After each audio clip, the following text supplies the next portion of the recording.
At 7 on THV 11 Plus. Hey, good morning, everybody. How you doing? Welcome to THV 11 Plus. We are going strong. Hour number 3 of THV 11 Morning News. Of course, we're talking about the weather. Yeah, our third hour as we get going. It flies by. It does. We're having so much fun. Well, I saw a winter storm warning already in Oklahoma. Yeah. It's not a matter of if when we get it. It's just when we get it. And it doesn't mean things are worse than they were. It's just part of the process. You know, part of the timing walk process. us through it. I know how many texts and messages you're getting right now. I'm now getting texts from my family and friends that are like, "Hey, Tracy, look, talk to Tracy. Talk to Tracy." And I'm like, "I will talk. I will talk to her when I talk to her." All the time, you know. I get that all the time. Anytime, it's fine. It really is. I'm happy. It makes me feel good that people trust me enough to ask me those questions to prepare for their family. Tracy is the official meteorologist for Tracy. my husband's school because he always asks me, "Should we move our games? Yeah. Should we do this?" Ask Tracy what we should do. I call myself meteorologist. Oh, yeah, I see it. That's Steve, good. talk That's to me. good. What's Tracy Talk to saying? me, Tracy. Talk to Tracy. Talk to me. Tracy, talk to is me. she gonna Talk miss to me, us? Tracy. Games are played or not played, Tracy, on your decisions. He called me one time. I was like, Tracy, talk to him. Talk to him. You talk to him. That's okay. I appreciate that. I appreciate that they want my opinion. So that makes me feel good. I like being everybody's mom. Can I tell you what I did? What'd you do? I sent him a link to THV 11 Plus. You I said, Tracy's talking to you right now. Not only You're that, like my brother, the doctor. I'm like, hey, well, thank you know, you very much. I need help. He's like, go to the doctor. Well, no one should be texting Make an while they're appointment. driving. They should get none of that. So no texts from your No, friends, you can Hayden. text me. Let's It's get- fine. I Traffic. texted Steve, not only do you get Tracy on THV 11 Plus, you do get Ashley. Does he ever want to know what I'm doing? I was Well, trying to he segue goes to Brett work to at traffic, 3, but so didn't work. he goes to work All at right, 3. then you get a pass, Steve. Now, if there's traffic on the way to the barbecue joint at 3:30, Okay. we need an update. Tell Steve I got it. All right, this is what's happening right now in Jacksonville. We've seen some slowdowns. This construction area, you see all of those big orange barrels. They've been working on this for quite some time. So slow down as you're going through. Traffic seems to be moving a little bit better right now, but let's see if it's still slow here with our live traffic map and not seeing any slowdowns. Now we're moving at 54 miles per hour, so not bad. I mean, we do want to slow down a little bit as you're going through those construction areas in Jacksonville on 57. This is what it looks like on 30 eastbound. We're already seeing some slowdowns here coming through Bryant and Alexander, moving at 39 miles per hour just past the Alexander exit. Drive times are increasing a little bit if you're coming in from Conway, Benton, Cabot to downtown Little Rock. Not bad, just by a few minutes, which is pretty typical for this time, just after 7 a.m. We'll get another check of what's happening with our traffic coming up soon. All right, let's talk about this weather. We're going to start with a beautiful sunrise, though. Again, the calm before the storm. Today is the day to make sure we are prepared. And again, just worst case scenario, especially the further south you live in Arkansas, make sure you've got a way to cook food, stay warm, and just be prepared in case you do lose electricity. We've got more of an ice situation down there shaping up. But right now we have a little fog, 6 miles visibility here in central Arkansas. Not too bad, but again, off to the west, seeing a little bit less. Just take your time as you're coming in. We are starting this morning around 31, seeing that warmer air to our south. And again, that warmer air is what's giving us big fits. Meteorology is just, warm air is killing us because it's changing things about what you guys will receive and where and how much and that sort of thing. We're going to break it all down and I'll let you know what I know. But today, looking for that high around 48 to 50. And then we have our weather impact alert for Friday, Saturday, and Sunday. And those temperatures just completely start to go down. So not only do we have, again, that winter preset falling from the sky, we've got some very cold temperatures and they are going to stick around for a while. We'll talk about that and what to expect coming up in just a couple of minutes. All right, Tracy, thank you. And a quick note, while Tracy is handling the morning rush, Tom Brannon will be streaming today and tomorrow with the latest live look at the weather ahead. You can watch him on THV 11 Plus at 2:30. He'll also be taking your questions on here too. Because the snow and the sleet line is still uncertain, state and city road crews are preparing for the incoming weather. Here in central Arkansas, crews with RDOT will be responsible for interstates and state highways, while Little Rock Public Works handles city streets and neighborhoods. Now, yesterday's rain has delayed pre-treatment, shrinking the window before the storm moves in. However, even with that delay, RDOT says crews are ready to respond quickly across the metro. It will be positioned to go everywhere. You know, we have our strike team, which is 75 of our specialized drivers and operators, and can deal with these sorts of things. They've got that experience. That was Dave Parker with RDOT. I'm cut you off, Karen. Go No, ahead. I'm explaining who we know Dave, and we appreciate his work. And within Little Rock, public crews are gearing up for emergency routes to keep them open as conditions worsen. They tell us they have mounted all of their equipment. They'll be running 5 1-ton smaller trucks and 12 larger size dump trucks. They have plows, they have spreaders, and the city's first priorities will be the major snow routes before moving into the secondary neighborhoods. A couple of our smaller trucks will be working the police stations, fire stations, and hospital emergency room entrances. The other vehicles are working on what we call our major snow routes. Now the prompter says my name. Once crews begin neighborhood work, the city says residents can help by calling 311 to report those trouble spots. Crews say if you don't have to travel once this winter weather begins, staying off the roads will help them keep Central Arkansas moving. As this winter weather does move in, we will have live updates on weather and road conditions right here on THV 11.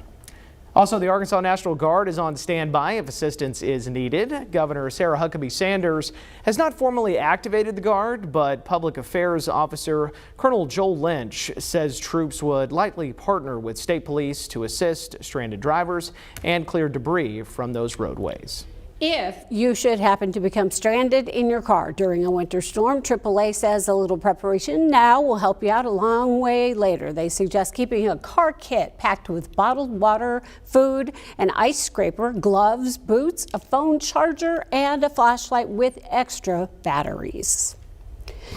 To other news now, President Trump is leaving Davos, Switzerland today, where world leaders were paying very close attention to his speech before the audience Wednesday. As of this morning, the president says there is, quote, a concept of a deal related to his desire to purchase Greenland. His address included some tough talk on tariffs and possible military action. And it's not sitting well with some European allies. As he now works to cool the rhetoric, some U.S. lawmakers warned relationships with key partners may be strained. CBS correspondent Jared Hill has more.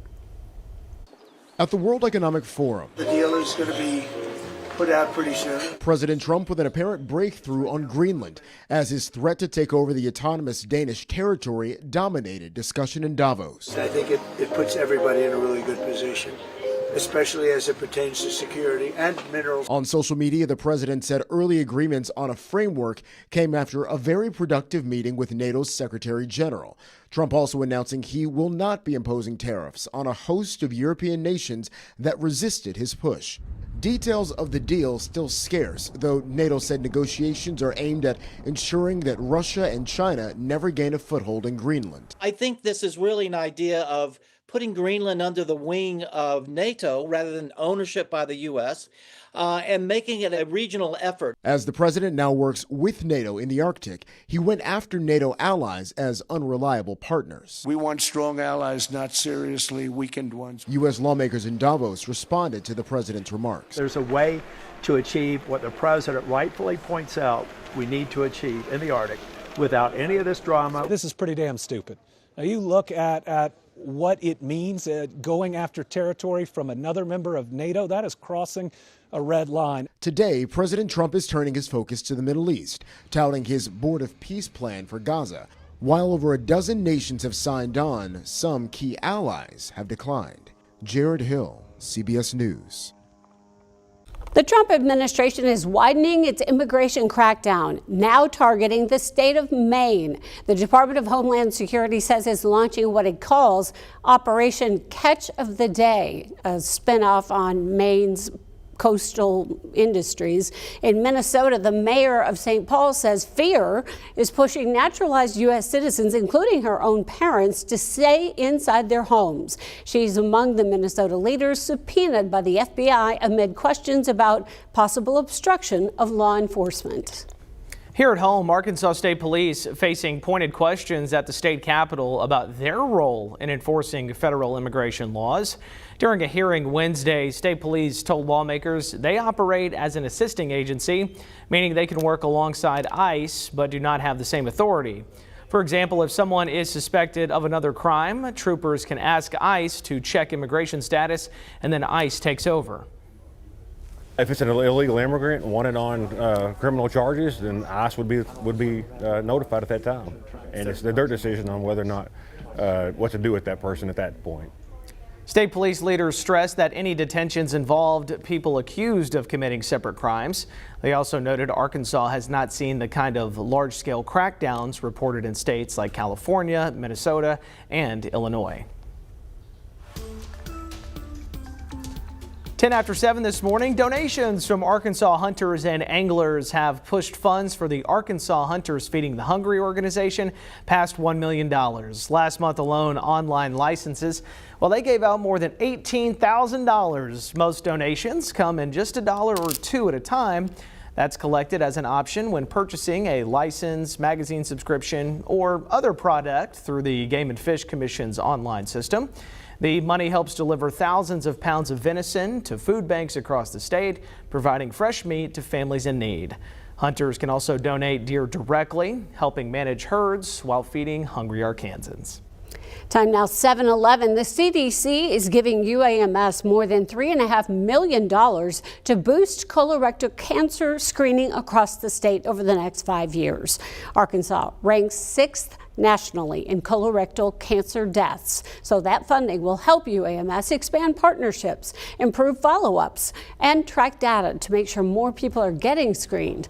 The effort is called Protect AR, and it will include UAMS regional campuses and several Baptist health clinics aiming to catch cancer early to save more lives.